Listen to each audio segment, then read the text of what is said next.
Hey kids, welcome to the Far Out Podcast. My name is James, I am your host, and I hope you're having a good day today. Or should I say a super day, as today, April 18th, marks Superman Day. Yes, kids, on this day back in 1938, Superman made his iconic debut in Action Comics #1 and went on to become one of the greatest superheroes to ever exist in pop culture.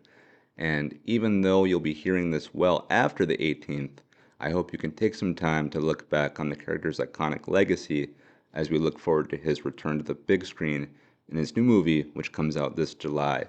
And we will be talking about Superman a little later in the show because to mark Superman Day, there was a pretty cool behind the scenes look at the upcoming film. But like I said, we'll talk about that a little later. But to keep things in the world of DC for a little while longer, I want to talk about the video game I've been playing lately, which is Batman Arkham Knight. So, if you listened to a previous episode of the podcast, you know that I got this game on sale for like $1.05 on the PlayStation Store, and it continues to impress me. I mean, this whole series of games, the Arkham series, is phenomenal. From Origins to Asylum to City to now Night, this game series is just incredible. And it really does make you feel like you're Batman because it gives you access to all the characters and all the villains and all the gadgets. And in this one, I mean, you get to drive the freaking Batmobile. I mean, what's better than that? But as I get further into the story here of Arkham Knight, and this thing is going to admittedly take me a while because it took me 2 years to complete Red Dead Redemption, so, bear with me. But as I get further into the game here, I'm getting introduced to more characters, and I just got reintroduced to Catwoman, who is, Selena Kyle, spoiler. But as I'm playing the game and as I'm hearing them talk and quip and talk about the state of things and whatnot, it really honestly made me appreciate their dynamic throughout DC storytelling because if you know anything about the DC universe, Batman and Catwoman have a very interesting relationship. Even though Batman is a hero, he's the Cape Crusader who fights against crime, and Catwoman is, a cat burglar, she's a criminal, and she doesn't care about the law at all. And when they come together, magic happens. Like their on-screen, on-page, in-game dynamics are amazing. And if you know anything about where they progress to, oftentimes they will get involved romantically, and then they will get married, and that adds a whole other dynamic, that a whole other layer to how they interact as characters. And it's just been a lot of fun to even just get little snippets of that in the bit of gameplay that I've done so far. And in the portion of the game that I just finished, when they get reintroduced, the two of them fight side by side against Riddler and his goons. And as you're playing the game, even though it's a Batman game, you can switch to Catwoman. You can play as her just as much as you play Batman. And so while Batman is fighting a guy on the left, you can then switch to Catwoman and fight a guy on the right. And they're working together throughout this scene. And like Catwoman will throw a guy towards Batman and he'll clothesline him, and while they're fighting and while you're switching, they're talking, they're quipping, and whatnot. And there's allusions to their suppressed feelings for one another, and it's great. And I mean this genuinely. It just makes me think like we need another run at this because like we've had plenty of incarnations of these two characters. I mean, we had the first one, Michael Keaton as Batman and Michelle Pfeiffer as Catwoman. Then we had it in The Dark Knight Rises. We had it with Christian Bale and Anne Hathaway, and then we had it lately in The Batman, starring Robert Pattinson and Zoe Kravitz in their respective roles. And I really like what this game is offering me in terms of their storytelling capabilities, and it really makes me hope that in the new DC universe, starting with this Superman movie, that as James Gunn is planting more seeds for the universe, I hope that when we get another Batman, that a Catwoman is not far behind. Because, yeah, just as I'm playing the game, I'm just thinking like, gosh, these guys work so well together. I love all their dialogue, and yeah, I just hope that we get another version of them soon, whether that's in a TV show or in a game or a movie, hopefully a film, because that's kind of the cream of the crop there. But yeah, Batman Arkham Knight. What a fun ride it's been, and I'm just scratching the surface of the game. But yeah, it's a lot of fun, and the dynamic between Batman and Catwoman is really great so far. And so if you have played this game already, I recommend you give it a replay. And then if you have not played it, if you don't have it in your library, I recommend you pick it up. Again, I got mine on sale for literally like $4. Like it was quite cheap, and so I bet you can find it on sale somewhere else. But yeah, Arkham Knight, I really recommend for all the DC fans out there. Anyway, moving on, I'm going to leave the world of video games and now we're going to enter the world of TV for a bit because I've been watching a lot of great TV lately. And if you listen to a previous episode of the podcast, you know that I checked out Apple TV's The Studio, which is made by Seth Rogen, and I watched two more episodes, episodes 3 and 4, and this show is amazing. It continues to be amazing. It's so funny and so creative. And the thing I like about this is that with me being a huge film nerd who likes to dive into like who are the actors, who are the directors, who are the producers, where was it shot, yada yada.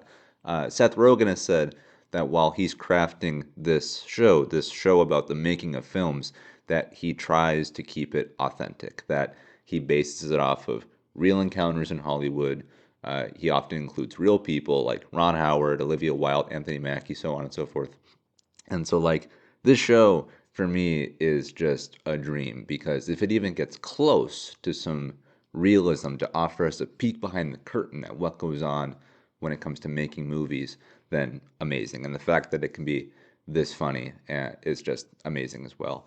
And yeah, like in episode 3, Ron Howard shows up and they have a big argument. And if that's based off of something real, then great and whatnot. And then in episode 4, Olivia Wilde, she's making a film and she's actually shooting it on film, on legitimate celluloid. And so that's probably a little exaggerated because most films nowadays aren't actually made on legitimate film. They're shot on digital, unless you're like a Quentin Tarantino or a Christopher Nolan or a Denis Villeneuve. I don't think you're actually going to use film. But anyway, in episode 4, Olivia Wilde has actual film canisters, and part of the movie, the back end of the movie, is shot on one reel of film, and she doesn't like how it turns out. And so to to get more money, she wants to claim the film lost or stolen for insurance purposes to get more film so she can go back and reshoot it. And Seth Rogen goes on this hunt to find the existing film reel to save that money. And then Olivia Wilde turns out to be the one to have stolen it. Spoilers for all this stuff, by the way. Sorry about that. But Olivia Wilde is the one that stole the film reel, and it's being exaggerated, and they're screaming at each other as they're running. And Olivia Wilde, she's ripping up the film reel and she's rolling it down the street and she's destroying it so that she can get more money and whatnot. And is that based on anything real? I have no idea. I mean, it's Hollywood. Shenanigans will happen, but has someone actually stolen a film reel and destroyed it and thrown it into the street? Who knows? But if that's based off of something that's real, then sure, go nuts then, because crazy things happen when it comes to making movies. In fact, there are so many great stories about how films nearly go off the rails, of people getting fired, of the productions running out of money, of the actors getting sick, of so on and so forth. I mean, there are films made about the making of films, and if the studio can capture, like I said, even just a little bit of that and put it onto the small screen on the TV and make it funny for us, then great. And yeah, Apple TV continues to make really incredible stuff. The studio continues to be incredible, really funny, really creative, and I hope it continues. I hope they get a second season. It's gotten great critical responses, and I just hope that the audience viewership backs that up. So yeah, if you have not checked out the studio yet on Apple TV Plus, I recommend it highly. Anyway, moving on, but keeping it in the world of TV for a little while longer. I watched another series on a different streamer, this being a limited series via HBO Max. And I know nowadays it's just called Max, but I call it HBO Max still because I just simply think that's a better title. But I finished the mini series known as We Own This City. And I remember when this got announced and when it came out. This came out in 2022, and I immediately uh, got interested by it when I saw that John Bernthal was attached as a star in one of the leads in this series. I'm a big John Bernthal fan. I think he's cool. I've known him from The Walking Dead, and he's in The Accountant and The Accountant 2 and Wolf of Wall Street. I think he's an incredible actor. And so when this came out, when this got announced, I thought, oh, this is going to be great. This is going to be John Bernthal, being super cop, just serving out justice and whatnot. I had no idea what this was. And I remember in 2022, when this started, I watched the first couple episodes of it and then I stopped it for whatever reason. I don't remember if I got bored, if I fell off it, if my subscription lapsed on HBO Max, who knows. But for whatever reason, I never finished it. And so then years later, now in 2025, I decided to pick it back up and get re-exposed to it all over again. And I had no idea what I was getting myself into. Again, I truly thought this was just going to be a fictional tale of John Bernthal playing this cool cop, and it's not. First of all, this is based off of real officers, based on true stories, real events, real crimes involving real people, and it's also a very heavy, in-your-face drama about issues in police officers, involving Baltimore police officers. And I was not prepared for that because this series catalogs a corrupt group of officers known as the GTTF, which are the Gun Trace Task Force, and how they use their authority in the Baltimore community to unlawfully stop people, to detain them in very aggressive ways, to beat on them, and then to commit crimes against them. Like if these officers, if they stop and frisk someone and they find money, they'll just steal the money. If they go in and search someone's house, they will go through their drawers. They will take out money, jewelry, anything valuable. The officers will just take it, steal it for them, keep the cash for themselves, go on with their life. That's what they did. They had so much authority, so much leeway that they could operate under, anonymity essentially, under the guise of the badge, and say they were doing good police work. Because in this series, you find out that, the stats were all that mattered. And so it doesn't matter how many unlawful arrests they made. Did they make arrests? Yep. The stats reflect that. Boom. There you go. Baltimore's on the right trajectory. You find out that they're not. And this series was at times hard to watch. It made me angry. It made me frustrated because, look, as I've said on this show before, I'm not going to hide who I am. I'm a Christian. I believe in Jesus Christ. I'm a conservative. I voted for Donald Trump. And I have a personal connection to the world of police officers because my father was a sheriff deputy. He has since retired from that line of duty.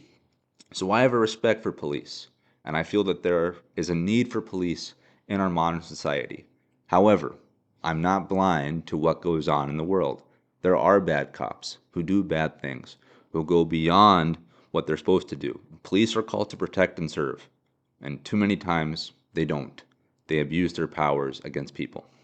And this show shows abuse happening from 2018 to 2019 and beyond. And it offered kind of this mirror into our own world because throughout this series they're referencing real events, like they're referencing BLM riots, they're referencing the inauguration of Donald Trump in 2016, they're referencing Freddie Gray, who was I believe a 25-year-old who was killed while in police custody. I mean, this show is very raw and it's very, very emotional. And again, you're getting to see these cops do these things that just make you mad because the spoiler for this series, but it's told in reverse chronological order. I mean, it's non-linear in the sense that they jump back and forth throughout different time periods, but it essentially is from reverse in the context of the GTTF. They get arrested and then they're telling their stories of corruption. And so if one officer says, "Yep, I stole money during a traffic stop," boom, the show will show you that traffic stop. And so this series is only 6 parts long. It's a little over 6 hours in total length. But for 6 hours, you're effectively seeing police officers abuse people. And it's a hard watch, but I feel it's an important watch too. I wasn't prepared for it. I didn't know. I thought this was fictional. It turns out to be nonfiction. So it's really just, I don't know. It was a lot to take in. As a piece of entertainment, the show is good. Again, great cast, looks like $1 million. They shot it in Baltimore, so I mean, so it looks real. I watched some behind the scenes stuff. They talked about how if an interdiction involved a Chevy Impala, they're going to get an Impala. If this happened on Third Street, they're going to go film it on Third Street. So they went out of their way for detail. But yeah, this showed a very ugly side of police that I was not aware of, that I did not know, existed in Baltimore. But again, despite me saying what I've said about the series and how it's made me feel, I still feel that there is an important role for police to play in our society. I feel that police are needed to keep law and order, but there are reforms that need to happen, frankly, across the country, from small divisions to large divisions in vast cities. And so, uh, if you do decide to check out We Own This City on HBO Max, just know you're in for a pretty rough ride. You're gonna see some very ugly stuff. But it is good, and I appreciated seeing it for what it was. On a positive note regarding the series, as I was watching it again, I came for Bernthal, but I stayed for someone else because I did not know this actor was in this series until I continued to watch it. That is David Cornsweet. Superman himself, David Cornsweet, is in this series. He plays a cop. And thankfully, spoiler for David Cornsweet's character, he is not a corrupt cop. He is on the right side of the law in this series. Not a big part, not a big part, pretty small. He's a supportive role. But yeah, I was like, hey, that looks a lot like Superman. And so, look, David Cornsweet is a relatively small actor, at least in my opinion. I had not known he existed until he got cast as Superman. And so, really, for most people, I think that Superman, this July, Superman will be their proper introduction to him as an actor. But if you want to see what kind of presence he brings to the screen, kind of how he carries himself and his literal tone of voice, you could check this out to get an idea of what we might get regarding Superman. Also, David Cornsweet's a big dude. I mean, he looked lean and mean in this series, and so I'm sure he got even bigger for Superman. So yeah, it was a really funny find to see David Cornsweet before Superman. This July Superman.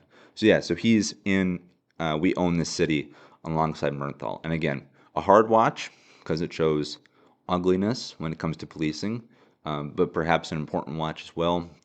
And I just hope that this series offers a reflectionary period for those that decide to check it out. But yeah, I am pro police. I think that they are needed. But yeah, boy, it's it's something we should be aware of. The stuff that they show in this series. So yeah, We Own This City is available on HBO Max, and I hope you decide to check it out if you do. Anyway, moving on, we're going to leave the world of TV now and enter the world of film because I saw some pretty good films since we last got together here on the podcast.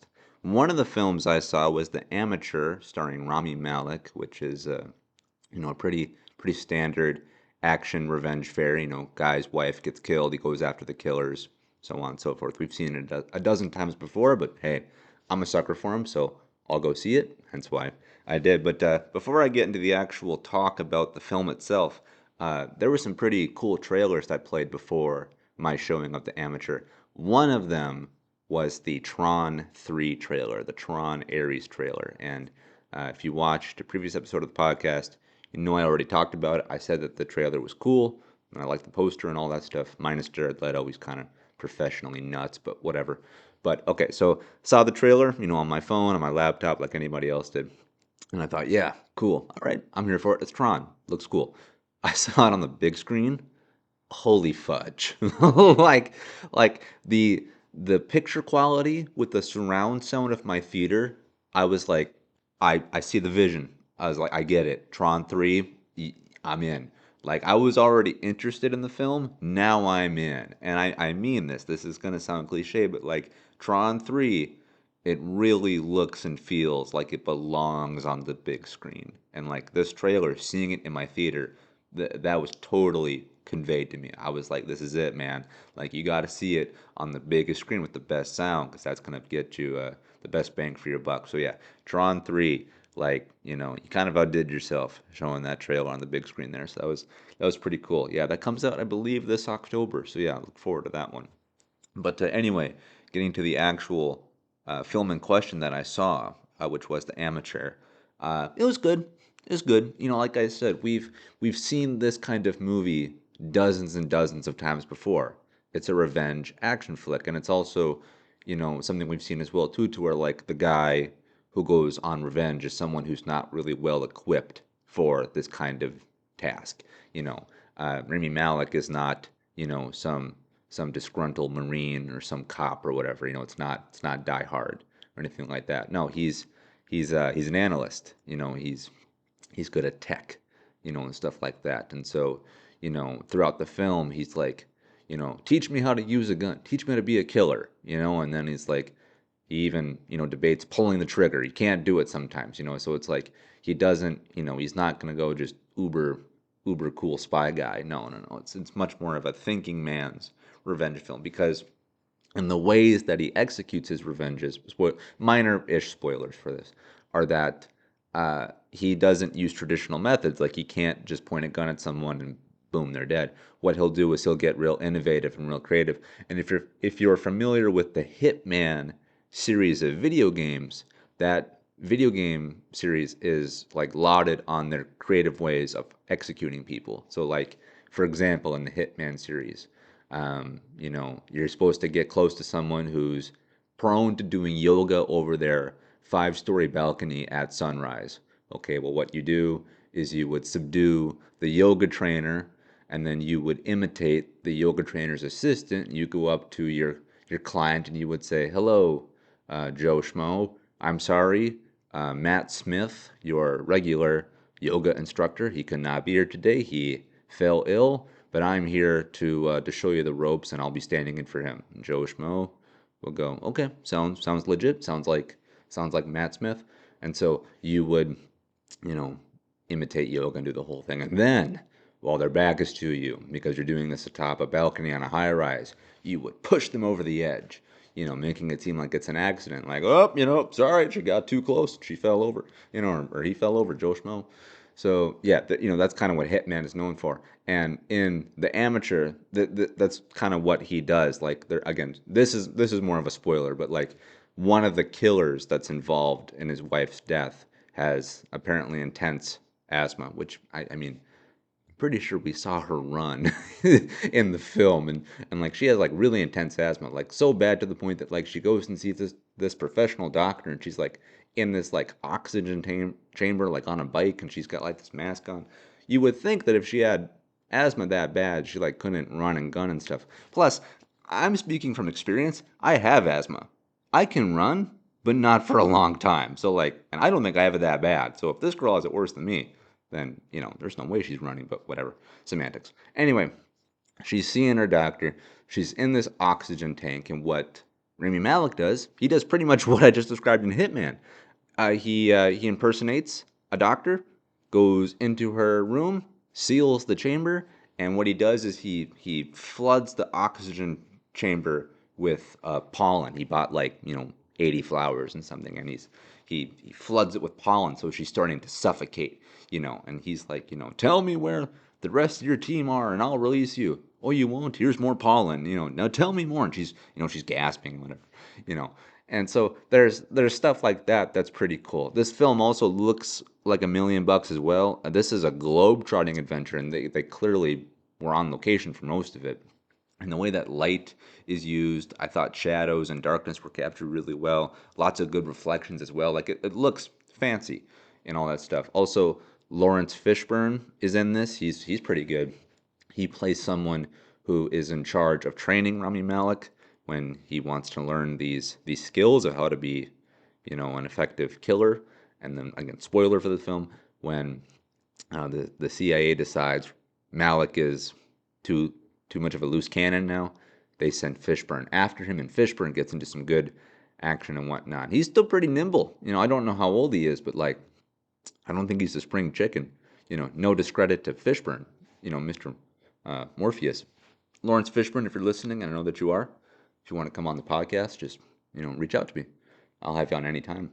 We can talk about the Matrix. What if I told you? He's that guy.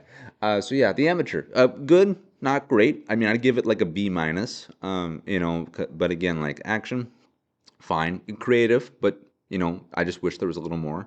Again, it looks great. Locations are really good. Cast is really good, but we've we've seen better versions of this movie. There are versions of it that are shorter, that have more action, and get a little more creative, even than this one. So yeah, the film good, not great. I would recommend, but if you happen to miss this one in the theaters, as much as I love the theatrical experience, if you happen to catch this one on streaming only, I think it's fine. But also, though, kind of in a similar tone to how I spoke about We Own This City, finding David Cornsweet as Clark Kent, in The Amateur is Rachel Brosnahan. Rachel Brosnahan is in this film. She plays Lois Lane in the new Superman film. I did not know this either. I genuinely, and you guys are gonna think I'm nuts because like for weeks and months I've been talking about how I'm so in on the Superman film. You would think I would follow the cast with like a GPS tracker. No, I genuinely did not know David Cornsweet was in We Own the City, and I genuinely did not know Rachel Brosnahan was in The Amateur. And spoiler, she plays Rami Malek's wife. And so, spoiler again, but you get to see her get killed. And she's sprinkled throughout the film and whatnot. She comes back in like visions and memories and whatnot. But yeah, she plays the wife. And so, yeah, I got to see Clark Kent and Lois Lane on screen prior to Superman. And so that was a real treat for me. The universe is making sure that I get my dose of Superman before the film comes out. But yeah, Rachel Brosnahan, she's a very beautiful woman, and she's a great actress. I got to see all that conveyed on screen, and so yeah, it was funny to find both Lois and Clark, in separate projects prior to Superman. But no, I mean, look, if those two projects are testaments to their acting abilities, we're in good hands with the Superman film. I think they're going to crush it in their respective roles as Clark Kent and Lois Lane.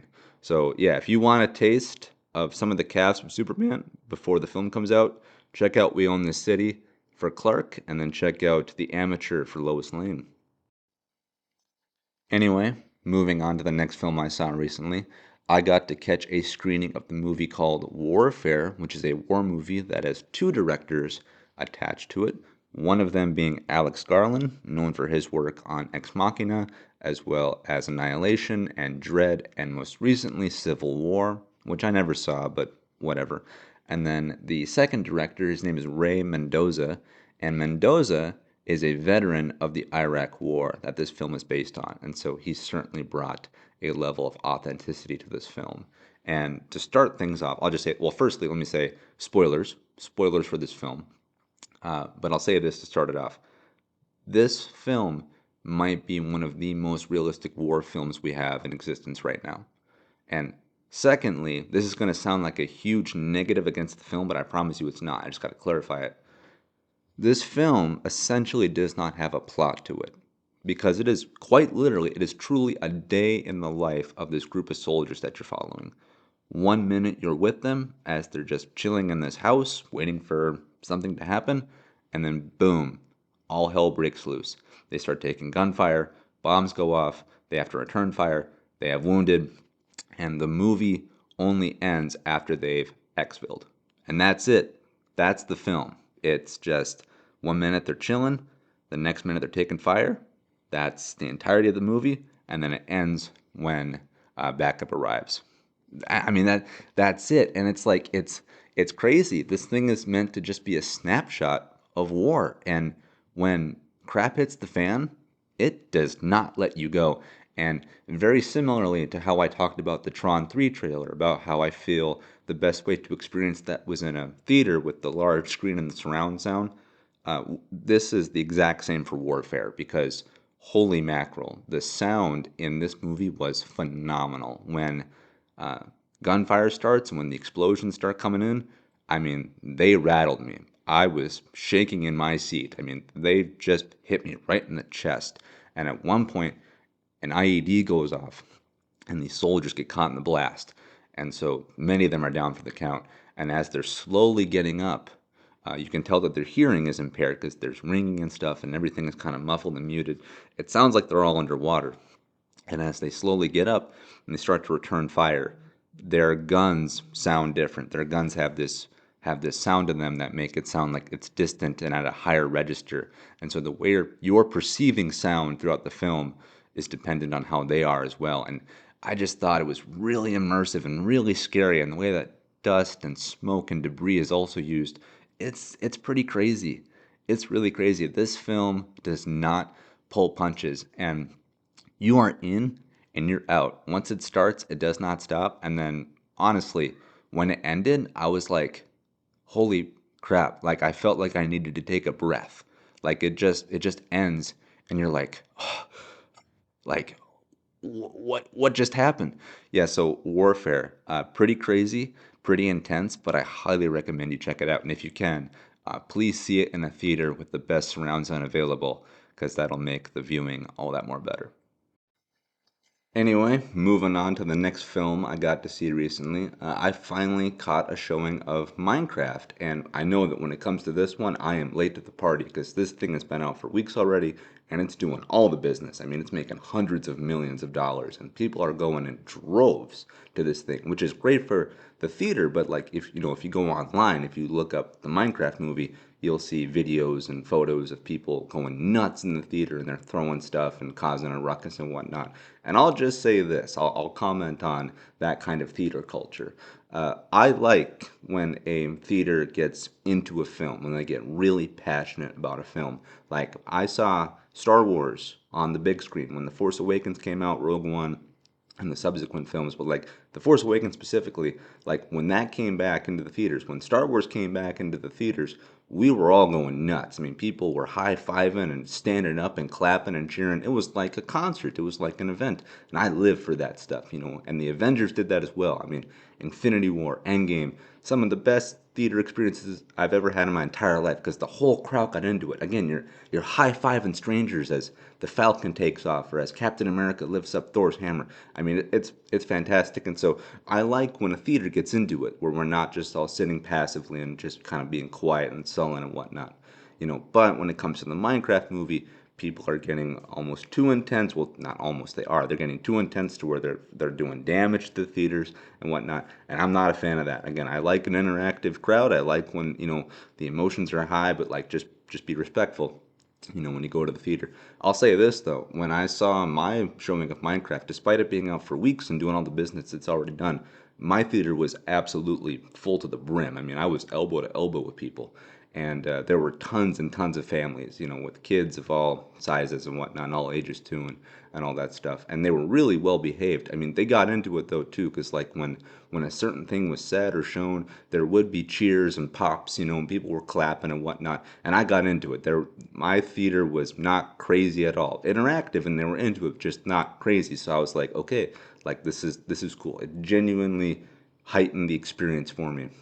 And I'll say this, like, I had a great time at the movies when I saw Minecraft, even beyond, the crowd I was with. Like, I thoroughly enjoyed the film, and, like, I know it's very easy to hate on this film because, like, when the first look was shown, that was what we kind of all did, like, kind of myself included, because the visual effects didn't look great. It looked like it was blue screen and green screen city, and this film definitely is that. But I feel that since the time they announced the film and showed off the first trailer to the release, I think they refined some things. So, like, for me, the effects weren't an issue. Like when everything is in motion, when, the characters are walking and talking and fighting and, mining and crafting, it looks fantastic. It looks like $1 million.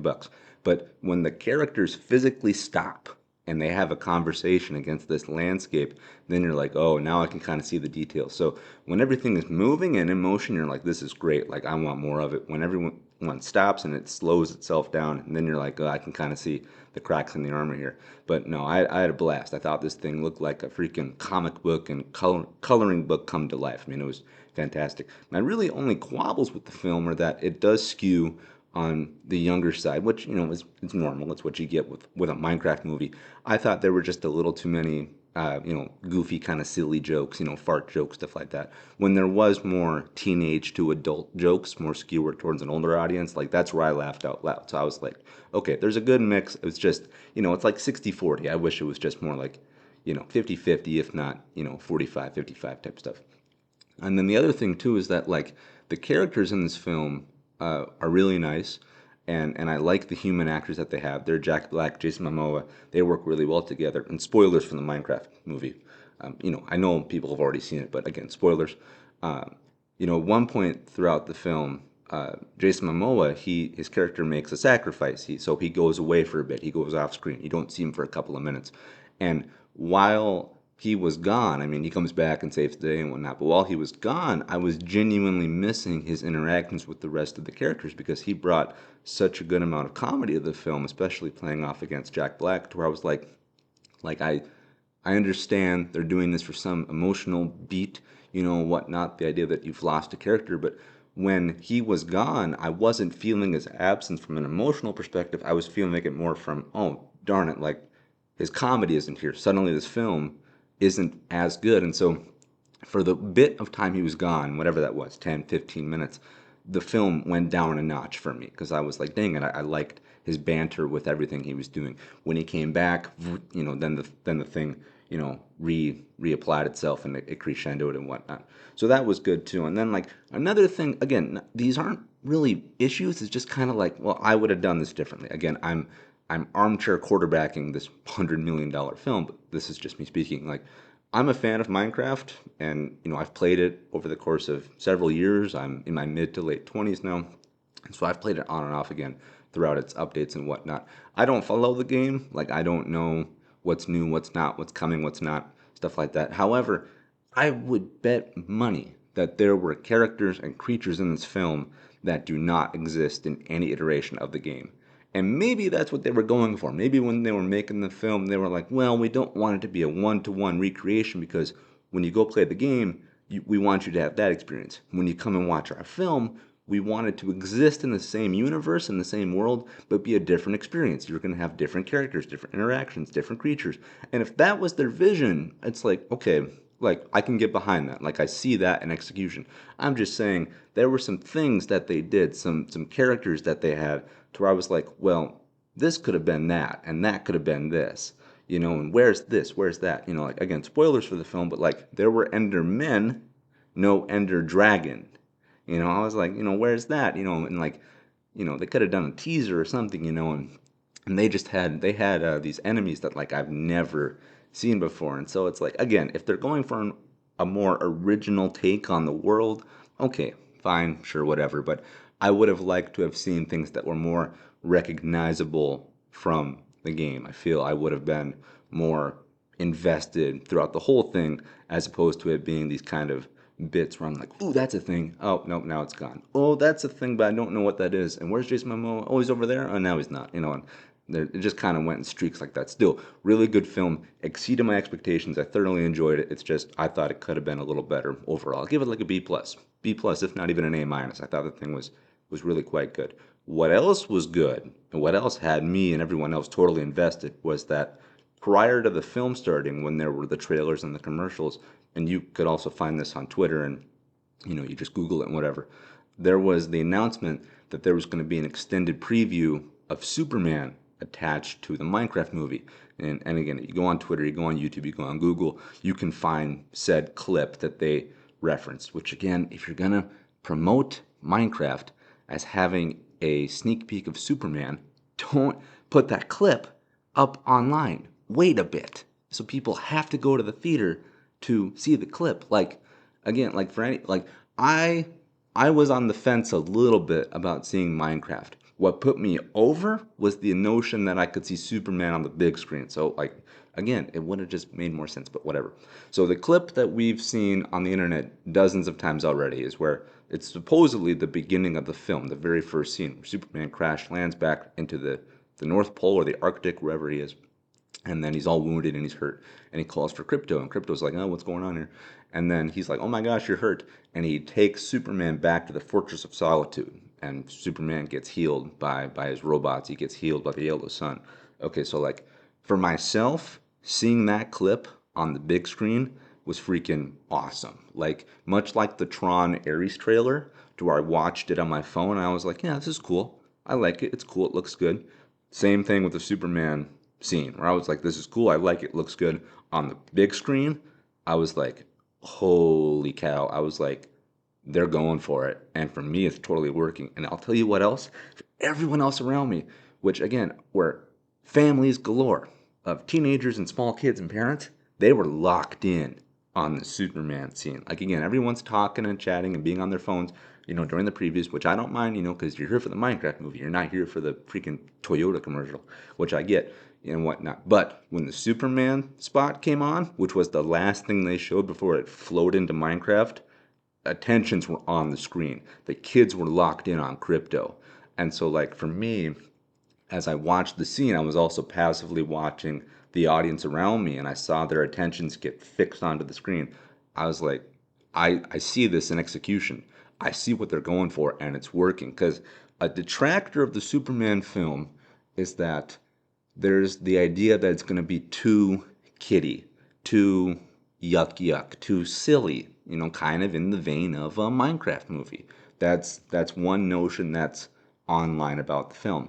I don't agree with that, but I do see where you could get the idea of for that kind of tone for the film because again, this is coming from James Gunn, and if you don't know his name, you know his work. He's worked on Marvel films. He helped bring the Avengers to the big screen and whatnot. He was an executive producer, I believe, on both Infinity War and Endgame.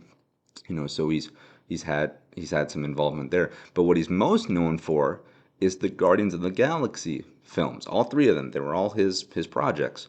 And those are very kiddie, family friendly, fun superhero fare. For some people, it goes too far into the silly realm. For others, it works just fine. And so there's this notion that that's what Superman is going to be. That Superman is going to be like Guardians of the Galaxy. And I agree that it will be. I honestly think that's kind of the blueprint that they're going for. I don't think it's going to be as silly or as goofy as Guardians, because again, I'll admit, as much as I like them, they do get a little silly even for me as they go along. Like that first one, I think is the perfect tone. Two and three get a little out there. I don't think that's going to be the overall tone for Superman. What I do think they're going for, though, is I think they're going for that four quadrant, for that family outing that Minecraft offered. I think that they're going for something that's serious, emotional, heartfelt, touching, yet also funny and as points of levity and light to it. And I'm serious. I think that crypto really is meant to like skew straight for like the kids. I think that's how you're gonna get families galore. Because it's like, Superman, like, we've already seen that. Like Man of Steel was incredibly serious and Batman versus Superman was downright scary. You show them this Superman film, the one that's colors, like colorful and bright and the whole deal, and then you have Crypto the freaking Superdog. It's like, take my money. Come on, kids, we're going to the movies. So like I'm just saying, like for everyone that detracts and they're worried that this film is gonna be too family centered, it's like, look, if that's what they're going for, it's working. Because all the heads in my theater turned to the big screen when Crypto came on. So like I'm already looking forward to the Superman film. Like you know this. If you listen to any episode of the Far Out podcast, like I will not shut up about this movie or about the character and whatnot. Like it's my most anticipated film of 2025. And at the time of this recording, there's 84 days now until that movie comes out, and I cannot wait. We are less than 3 months away. I can't wait. And I'm guessing now after my screening of Minecraft, there are some families who also can't wait. So it's like this thing is working absolute. And like again, just seeing it on the big screen, I was like, oh my gosh, like July 11th cannot get here fast enough. So yeah, the Minecraft movie, really good, really fun time. I recommend you check it out. And also that Superman sneak peek, that scene with Crypto, like I ate it up. I ate it up again, and like everyone else did too. So yeah, big things are happening over at Warner Brothers in DC, and like we just have to wait a little longer for Superman to come out in theaters this July. Sorry about that. Had to take a quick drink of my sweet tea here because I'm so excited about Superman. In fact, let's keep talking about him because, again, as it is Superman Day being April 18th, there was a new behind the scenes look that was released for the film. And, like, this thing is amazing. Like, look, I don't need to see any more footage. I don't need another trailer. I don't need another poster. I mean, I will happily take them, don't get me wrong. But, like, I'm already in on this film. So everything else they show me, it's just gravy on top. It's just more frosting, stuff like that. This behind the scenes look though, they really showed off the absolute, like majestic tone that they're going for. Again, I know I described it as it's going to be family friendly and it's going to be a little more on the, the jokey side of things. Yeah, okay, like sure, fine and whatnot. But this, like the shots of David Cornsweet as Superman with the cape flowing and the boots and the silhouette, like the dude looks like a superhero. He looks like Superman. I mean, this thing just made me more excited. And for anyone else watching it who, who are like, I don't know, the Superman looks a little out there for me, like watch the trailer, look at the poster and watch this behind the scenes thing and listen to James Gunn and his crew talk about the film. Like this movie is gonna be special. It's gonna be an event. And like, yes, it's the start of a new slate of DC storytelling. Like they're doing their whole universe over again. They're going for the Marvel attempt here. They're trying to make an intricate web of multiple films that will eventually get us to a Justice League and to a Teen Titans and to a whatever. But it's like this is the first step, and we had the Creature Commandos thing that was the prequel, but like whatever. This is the proper first step. This is the first film in this new series, and like just what they've shown of this is crazy. So like the idea that it's gonna bring this whole new universe to us is really really awesome. But just from the film alone, just look, remove the universe for a bit that's coming behind this, and just look at Superman. We're getting a new Superman film in theaters this year. The last one we had was Man of Steel back in 2013. It's been 12 years since we've had a proper solo Superman film. We've waited over a decade for this, and now he's coming back. We don't have to wait very long for this. Like, this thing is going to be crazy. Again, it's less than 3 months away, and just everything I see about the film gets me more and more excited. I can't wait. I'm so excited for this film, and I hope you are too. I hope that by listening to this show and by looking at pictures of the film and watching the trailers and whatnot, that you are getting more excited. I really hope that this thing succeeds for everyone involved, because I want more stories in this universe, and I want more, superheroes on the big screen, and I want more movies that my friends and my mom and I can go to. Like, I'm so excited. And so yeah, if you haven't seen this behind the scenes look that shows the craft and the care going into each scene and the execution of their vision on the big screen, like I really recommend you check it out. I don't think you'll be disappointed at all. Also, keeping it with behind the scenes looks at upcoming movies, F1, the Brad Pitt racing movie, they're putting out new behind the scenes stuff as well, showing how they're building real cars for real tracks, doing real speed, the whole Top Gun Maverick approach to things, the practical effects that they keep championing about this film. And there's more behind the scenes stuff being released. And this thing looks amazing. I mean, again, what they keep saying is that we did this all for real. We tried to do as much of it practically as possible. And this thing is coming from Apple. They can write blank checks, and it looks like the filmmakers are cashing them in. So yeah, F1 comes out this June. This thing is going to tide me over until the Superman film arrives, because I think this thing is also going to be a big event movie as well. And the more I see about F1, the more excited I get. So yeah, if you're looking for more details on the film as you await the film, you don't have to look very far, because there are more behind the scenes clips coming out that show again the attention to detail and the craftsmanship going into it. And so yeah, it looks really great. Superman comes out this July, but F1 comes out this June. All right, so this next bit you're hearing now is actually coming after everything else was already recorded, because I intended to end the episode after the F1 bit. Everything else I had recorded was on April 18th, on Superman Day.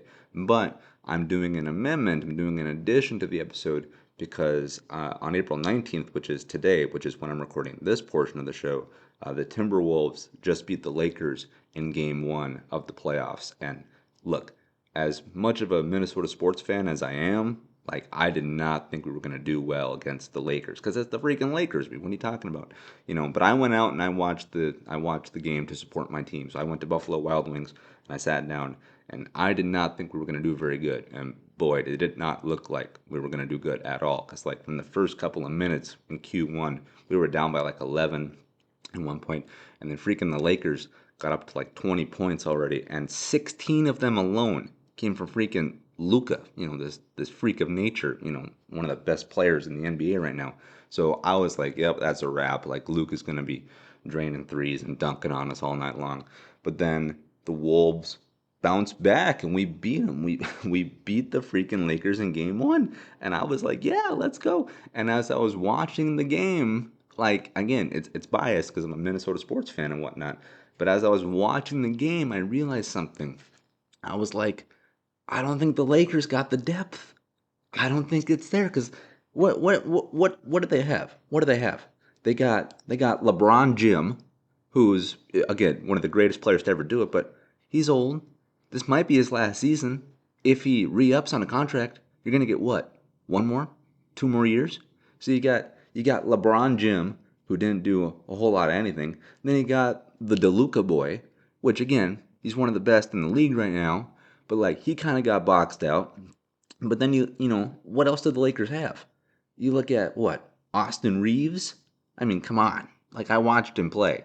I mean, yeah, the dude was flying down the court, but he was flying into a bunch of nothing. I mean, he wasn't doing a whole lot there to help his boys out. So, okay, so uh yeah, the Lakers, they might be like a mile wide, but perhaps they're just a few inches deep. Because again, what do you got beyond Reeves, LeBron, Jim, and DeLuca?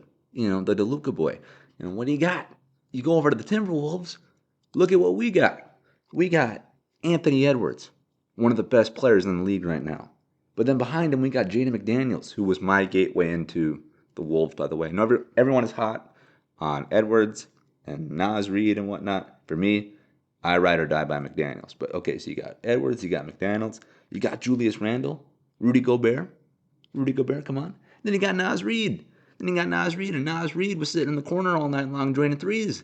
I mean, like, what are we talking about here? So, like, again, I think when this got announced, myself included, when it was like, hey, the Wolves are going to the playoffs, that's great. Who are we playing?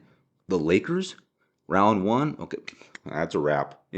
I was in that camp. I did not have a lot of hope, but they impressed me. The Wolves said, we're here to play. We're here to play, boy. So it's like I think we've got a shot here. Oh, how could I forget Dante DiVincenzo? I mean, come on. I mean, that dunk he had was freaking majestic. So, yeah, Timberwolves versus Lakers. Game two, we're up now. One game on the Lakers at the time of this recording, and yeah, I'm not gonna say the Wolves are gonna sweep them. It's gonna be a fight. It will. I think the Lakers. I think the Wolves are going to take it in 6 games. I think it's going to be 6 games, and yeah, over the course of this recording, there will be more games happening. So you're only going to get my feedback after uh, the first game. I'm not going to do many more amendments and whatnot. But yeah, after one game, I was like, dang, I was like, we might have a shot. So yeah, Wolves in 6 games. That's my prediction. Okay, I know I said I wasn't going to do any more additional bits on this episode, and I mean I'm not. The majority was recorded on the 18th. The Wolves bit was on the 19th because they had just beaten the Lakers in a playoff game. And now this final bit that you're hearing, was recorded on today's date, which is the 20th, which is Easter Sunday, which is the Resurrection Day. And I feel that I should just say something about that while the day, is present. Um, Look, this is the resurrection day. This is the day that Jesus rose from the dead after being crucified publicly. He was dead, he was killed, he was placed in the tomb, and on the third day he rose again. And look, I'll just say this: the story of Jesus, on paper, is preposterous.